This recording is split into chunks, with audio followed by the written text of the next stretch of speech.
नमस्कार, मैं हूं आपके साथ सोनिया चौहान। अपना उत्तर प्रदेश में आप सभी का स्वागत है। रुक करते हैं खबरों की ओर। दिल्ली से सटे यूपी के गौतम बुद्ध नगर सीट से लोकसभा सीट से महेश शर्मा ने अपना नामांकन दाखिल किया है। वहीं बीजेपी ने एक बार फिर महेश शर्मा पर भरोसा जताया और बीजेपी उम्मीदवार महेश शर्मा लगातार चुनावी दौरे पर रहे और वहीं नोएडा के सेक्टर 71 में कार्यक्रम का आयोजन किया गया। कार्यक्रम में महेश शर्मा समेत कई बीजेपी कार्यकर्ता मौजूद रहे और इस दौरान महेश शर्मा ने कहा कि लोकसभा चुनाव में बीजेपी 400 का लक्ष्य करेगी और सीएम योगी आदित्यनाथ और प्रधानमंत्री नरेंद्र मोदी की तारीफ करते हुए बीजेपी सांसद ने कहा कि देश की जनता इन दोनों नेताओं से काफी प्यार करती है और इसी का नतीजा है कि आज बीजेपी पार्टी विश्व स्तरीय पार्टी बन चुकी है।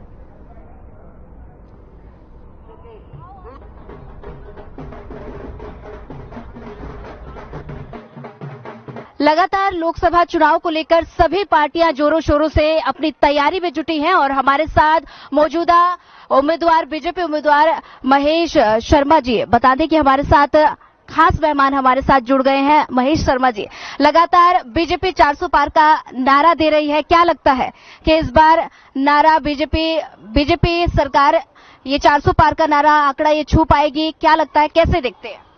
देखिए, प्रधानमंत्री जी ने 10 वर्षों के पिछले अपने देश के नेता के रूप में, प्रधानमंत्री के रूप में ये सिद्ध कर दिया है कि जो वो कहते हैं, जो वो सोचते हैं, वो करते हैं और वो पूरा होता है। देश की जनता इस आंकड़े से ज्यादा बहुमत से जिताने वाली, जो आपने लोगों में देश जोश देखा, भी आपने देखा इनके दिमाग, जितने लोग यहाँ बैठे हुए थे, किसी के दिमाग में मोदी जी के सिवा कोई दूसरा नाम था? कंसिडरेशन में नहीं है। तो इसलिए 400 पार के नारे को हम पूरा करेंगे और मोदी जी का दृढ़ संकल्प है कि विकसित भारत बनाने का जो हमारा सपना है उसे हम पूरा करेंगे। जय श्री राम। एनडीए अलायंस से आपके सामने जो महेंद्र नागर जी आपके सामने टक्कर देने के लिए आपके सामने खड़े हैं, आप 2 बार सांसद रह चुके हैं, क्या लगता है कि इस बार क्या आपको जनता का प्यार मिल पाएगा? देखिए, मैं 41 वर्षों से शहर में हूँ, मेडिकल प्रैक्टिस भी करता हूँ और मैं चौथी बार मेरी पार्टी ने सांसद का टिकट दिया, एक बार विधायक का दिया है। तो लोगों का प्यार विश्वास मेरे साथ है। मैं उनके बारे में कुछ नहीं कहना, वो उनकी पार्टी का कोई इतिहास या कोई भविष्य यहाँ पर बहुत सुंदर नहीं है। तो हमारे साथ मौजूदा उम्मीदवार बीजेपी उम्मीदवार महेश शर्मा जी हमारे साथ मौजूद थे। वहीं अब क्या लगता है कि इस बार भी उनको जनता का प्यार मिल पाएगा या नहीं, ये तो देखने वाली बात होगी। कैमरामैन अंकित के साथ मैं सोनिया चौहान। देखो जी, ये लोकतंत्र का महापर्व है, इसमें सभी पार्टियां अपना पूरा जोर शोर से लगी हुई हैं, लेकिन जैसा भी हम देख रहे हैं बीजेपी की तैयारियां दूसरी पार्टियों से कुछ ज्यादा हैं और चुनाव प्रचार भी बीजेपी का दूसरी पार्टियों से काफी अच्छा है, सिस्टम भी काफी वो है। और हम तो यही कहेंगे, आज हमारे यहाँ पे भी बीजेपी के प्रत्याशी डॉक्टर महेश शर्मा जी हमारे यहाँ पे आए थे, तो हमने तो यही अपील करी है और अपनी सोसाइटी वालों से भी हम यही अपील करते हैं कि जितनी सी ज्यादा से भी ज्यादा संख्या में मतदान हो सके, मत प्रतिशत जितना ज्यादा बढ़ेगा उतना ही लोकतंत्र के लिए अच्छा रहेगा। हमने भी आज यही अपने सोसाइटी निवासियों को जागरूक किया है, ज्यादा से ज्यादा संख्या में वोट डालने निकले, छुट्टियां ना मनाएं, इस महापर्व को मैं अपनी आहुति दें ताकि हम जिसको भी चाहे किसी भी नेता को, चाहे अपने मनपसंद नेता को हम वोट कर सकें और अपनी मनपसंद सरकार बना सकें। निश्चित तौर पे डॉक्टर महेश शर्मा इस शहर के लिए, इस पूरे जिले के लिए बहुत अच्छा काम कर रहे हैं। वो दिन रात जो है काफ़ी मेहनत करते हैं और बाकी जो प्रत्याशी नाम के हैं वो नाम के हैं सिर्फ उनके सामने, और जनता ने उनको पहले भी प्यार दिया है और आगे भी इसी तरीके से उनको प्यार देती रहेगी। और मेन जो ये चुनाव है बेसिकली ये मोदी जी के नाम पे है और ये जो है बहुत सारे मोदी जी की जो पॉलिसीज हैं, जो डिसीजंस हैं, वो सारे सभी प्रत्याशियों को, जो भी बीजेपी के प्रत्याशी हैं, उन्हें सपोर्ट कर रहे हैं। तो अब की बार 400 पार मुझे लगता है आसानी से छू पाएगी, क्योंकि बीजेपी का कैडर और संगठन बहुत मजबूत है। और पर्सनली मैं आपको बताऊं कि मैं आरएसएस का स्वयंसेवक हूं, तो हमें तो उम्मीद क्या, हम तो बहुत जो आशान्वित हैं और क्लियरत भी हैं। और अपनी सोसाइटी में आस पड़ोस में भी जो हमारे जो पड़ोस में जो अपार्टमेंट्स हैं उनमें भी हमारी जो कोशिश रहेगी, और पिछले साल भी, पिछले इलेक्शन में भी रही थी, तो हम वहाँ जाएंगे। अपने में तो खैर हम जागृत कर ही रहे हैं लोगों को, तो बहुत आशान्वित हैं हम लोग बहुत ही मतलब हमें आशा है कि वो ये आंकड़ा जो है छुआ जाएगा। कोडरमा लोकसभा के डोमचांच ग्रामीण मंडल के पन्ना प्रमुखों, बूथ अध्यक्षों और शक्ति केंद्र प्रमुखों की बैठक की गई। बैठक में अन्नपूर्णा देवी, नीरा यादव और जिला अध्यक्ष अनूप जोशी ने संबोधित किया। बता दें कि चुनाव को लेकर सभी पार्टियां तैयार हैं। बूथ अध्यक्ष, शक्ति केंद्र प्रमुखों ने बैठक की और साथ ही चुनाव को लेकर रणनीति भी बनाई गई। कोडरमा में बता दें कि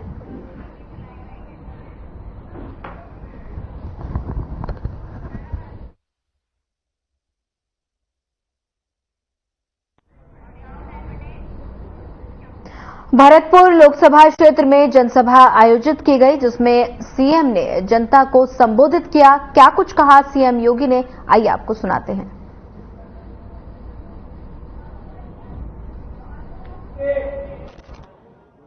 सभी पूज्य संतजन और भरतपुर के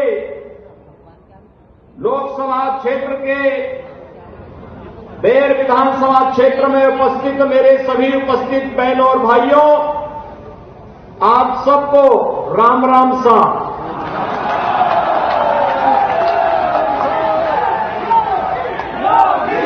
देवनारायण भगवान की इस पावन धरा को नमन करते हुए मुगलों के छक्के छुड़ाने वाले महाराज सूरजमल की स्मृतियों को भी मैं नमन करता हूं और आपका अभिनंदन करता हूं।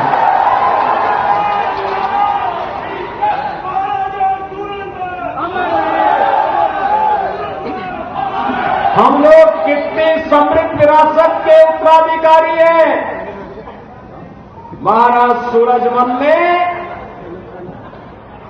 औरंगजेब के छक्के छुड़ाते हुए उसके लाल किले में भूसा भरवाने का काम करवा दिया था। मुगल सेना उनके सामने नाक रगड़ने के लिए मजबूर हो गई थी। बहनों और भाइयों, और समृद्ध और पराक्रमी परंपरा का जो वारिस हो, वह किसी विभाजनकारी राजनीति को कभी भी प्रश्रय नहीं दे सकता, विभाजित नहीं हो सकता। और ये नए भारत का जो हम दर्शन कर रहे हैं, आप देख रहे होंगे, एक तरफ महाराजा सूरजमल की समृद्ध विरासत और दूसरी तरफ स्वतंत्र भारत में आपने देखा होगा कि पहली बार किसानों के मसीहा पूर्व प्रधानमंत्री चौधरी चरण सिंह जी को भारत रत्न देकर के प्रधानमंत्री मोदी जी ने सम्मान दिया है। भारत का सर्वोच्च नागरिक सम्मान दिया है। बहनों भाइयों, ये जो सर्वोच्च नागरिक सम्मान है, चौधरी साहब के द्वारा किसानों के लिए, गरीबों के लिए अपने कार्यकाल के दौरान जो कार्य किया गया, उसके प्रति कृतज्ञता ज्ञापित करते हुए ये सभी कार्यक्रम आगे बढ़ाए गए हैं। हमारी पीढ़ी सौभाग्यशाली है कि हम सब आज नए भारत का दर्शन कर रहे हैं। प्रधानमंत्री मोदी जी के नेतृत्व में नया भारत आज किस कदर दुनिया की एक ताकत बन रहा है, ग्लोबल पावर के रूप में भारत की अपनी एक पहचान बन रही है, ये किसी से छुपा हुआ नहीं है। आपने 2 दिन पहले, 3 दिन पहले इंग्लैंड के एक प्रतिष्ठित समाचार पत्र की अगर उस रिपोर्ट को पढ़े होते, द गार्डियन एक प्रतिष्ठित समाचार पत्र है ब्रिटेन का, और उसमें उसने एक बात कही। उसने कहा पाकिस्तान के अंदर 20 दुर्दांत आतंकवादी मारे गए हैं और उनका ये था कि हो सकता है ये भारत ने मारे हों, लेकिन किसी की हिम्मत नहीं जो कल तक उन आतंकवादियों को प्रश्रय देते थे, एयर स्ट्राइक के भय से अब वह कुछ भी भारत के खिलाफ बोलने की हिम्मत नहीं कर पा रहे हैं। ये नया भारत है।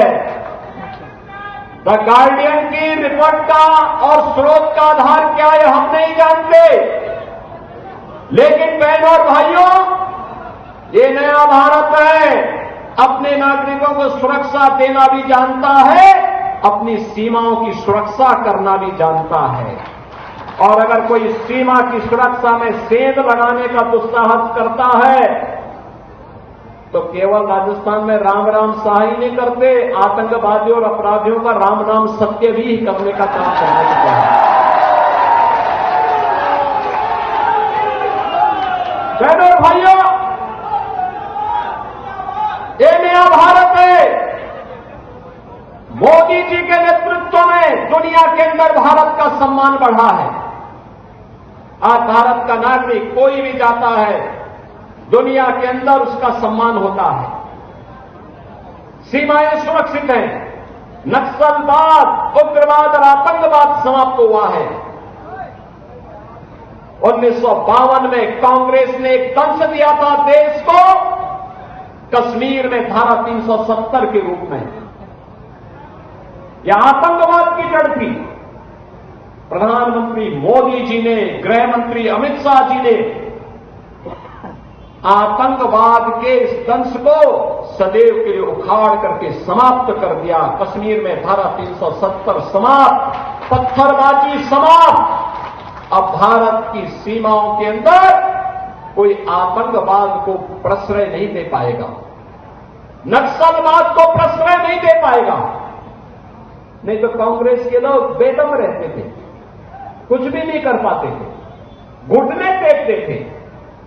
एक तरफ द गार्डियन की रिपोर्ट जो कहती है कि चुन चुन करके आतंकवादी मारे जा रहे हैं पाकिस्तान के अंदर, दुनिया इस आतंकवाद को बोझ मान रही है। और एक कांग्रेस थी, अपनी सरकार के समय बिरयानी खिलाती थी ना आतंकवादियों को।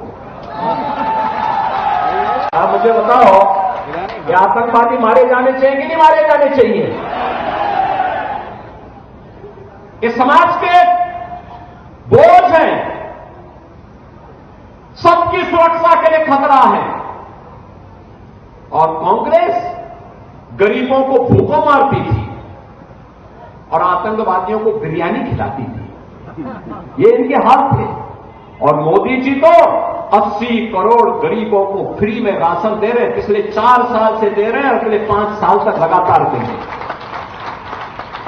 बहनों और भाइयों, आज जो एक कार्य हो रहा है, चाहे वह सुरक्षा का हो और चाहे वह बड़े बड़े विकास के कार्य, highway, railway, metro, IIT, IIM, AIIMS, जहां हर घर नल की योजना, हर खेत को पानी के लिए प्रधानमंत्री कृषि सिंचाई की योजना। अभी यहां पे विजया जी बोल रही थी और जवाहर सिंह जी भी बोल रहे थे कि सिंचाई की योजना के लिए यहां के माननीय मुख्यमंत्री जी ने धनराशि स्वीकृत की है। बहनों और भाइयों, कोई राज्य सरकार अपने दम पर अकेले नहीं कर सकती थी अगर प्रधानमंत्री कृषि सिंचाई की योजना नहीं होती तो। ये डबल इंजन की सरकार का लाभ राजस्थान को आज प्राप्त हो रहा है।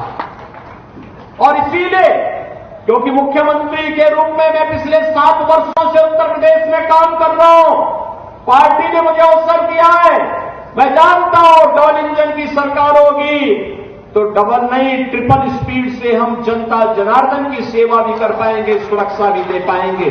और आज ये कार्य हम लोग कर पा रहे हैं। लेकिन कांग्रेस के समय न नीति थी, न नेता थे, न निर्णय हो पाते थे, न नियति साफ थी। विकास के बड़े बड़े कार्य और गरीब कल्याण की तो कोई सानी नहीं। 80 करोड़ गरीबों को फ्री में राशन, 60 करोड़ गरीबों को 5 लाख रुपए की स्वास्थ्य बीमा का कवर, बहनों और भाइयों, 12 करोड़ अन्नदाता किसानों को प्रधानमंत्री किसान सम्मान निधि का लाभ। यहां केवल राम मंदिर ही नहीं बना है, 4 करोड़ गरीबों के घर भी बने हैं। यह भी हमें नहीं बोलना चाहिए। 2.5 करोड़ गरीबों के घर में फ्री में बिजली के कनेक्शन दिए गए हैं और 10 करोड़ गरीबों को फ्री में उज्ज्वला योजना के कनेक्शन भी मिले हैं। 12 करोड़ गरीबों के घर में एक शौचालय भी बना है।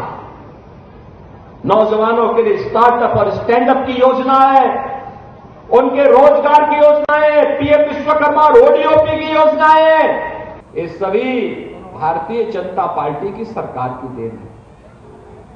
और सुरक्षा भी है, समृद्धि भी है, विकास भी है, आजीविका भी है, तो आस्था का सम्मान भी है। मैं पूछना चाहता हूं, क्या अयोध्या में राम मंदिर का निर्माण एक कांग्रेस के लोग करा पाते क्या?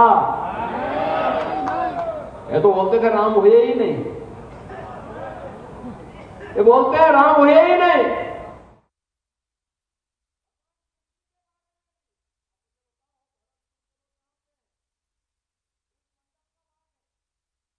बगल में मथुरा है, वृंदावन है। वहीं भरतपुर में सीएम योगी आदित्यनाथ ने जनसभा को संबोधित किया और साथ ही बीजेपी की कई उपलब्धियों को गिनवाया गया। वहीं सीएम योगी दौसा दौरे पर हैं, जहां लोकसभा क्षेत्र में जनसभा आयोजित की गई और सीएम ने जनता को संबोधित किया। क्या कुछ कहा सीएम योगी आदित्यनाथ ने, आइए आपको सुनाते हैं। भारत माता की। बहनों और भाइयों, ये राजस्थान की धरती और दौसा की धरती की आवाज नहीं है। आप दिल्ली के लिए प्रतिनिधि चुन रहे हैं तो आवाज दिल्ली तक पहले पहुंचाइए। भारत माता की जय, भारत माता की, भारत माता की, वंदे वंदे वंदे। भारतीय जनता पार्टी के समर्थन में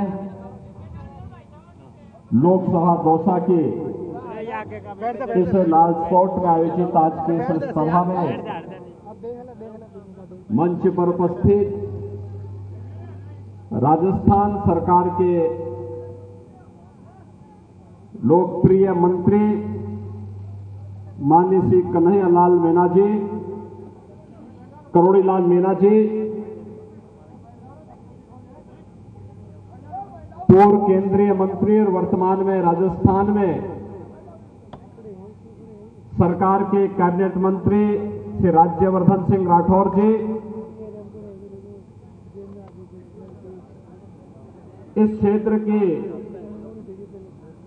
सांसद के रूप में जिन्होंने लंबे समय तक काम किया है, श्रीमती जसकौर मीणा जी, भारतीय जनता पार्टी के लोकसभा चुनाव के हमारे प्रत्याशी श्री कन्हैयालाल मीणा जी, माननीय विधायकगण श्री रामविलास मीणा जी, राजेंद्र मीणा जी, भागचंद कागड़ा जी, विक्रम बंसीवाल जी, प्रवासी सांसद के रूप में उत्तर प्रदेश के सहप्रभारी श्री संजय भाटिया जी, प्रभुदयाल शर्मा जी, भारतीय जनता पार्टी के हमारे सभी पदाधिकारीगण, भारी संख्या में लाल सोट में उपस्थित सभी दौसा संसदीय क्षेत्र से जुड़े हुए बहनों और भाइयों, दौसा की इस पावन धरा को नमन करते हुए मैं आप सबका हृदय से अभिनंदन करता हूं।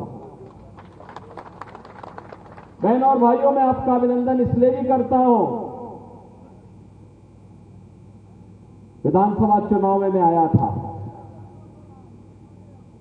और विधानसभा चुनाव में आपने यहां पर भारतीय जनता पार्टी की सरकार को लाने में अपना योगदान किया। यहां से श्री रामविलास मीणा जी को भारी बहुमत से विजयी बना करके भेजा और भारी यानी 48,000 वोटों की बढ़त देकर के आपने उन्हें विजयी बनाया।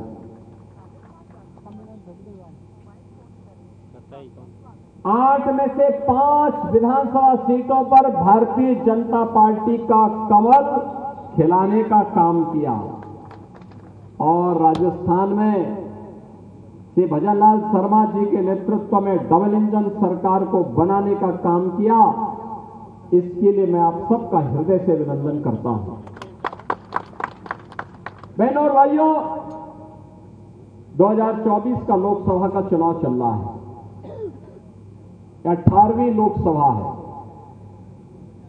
और संभवतः अब तक के जितने चुनाव हुए हैं उन चुनाव में पहली बार ये चुनाव ऐसा हो रहा है जिसके परिणाम के बारे में पूरे देश के अंदर पहले से ही तय है।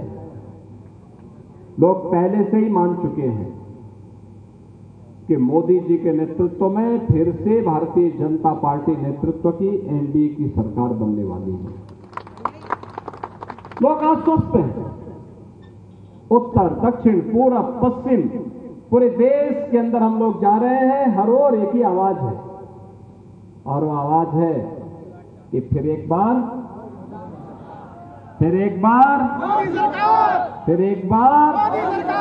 मोदी सरकार।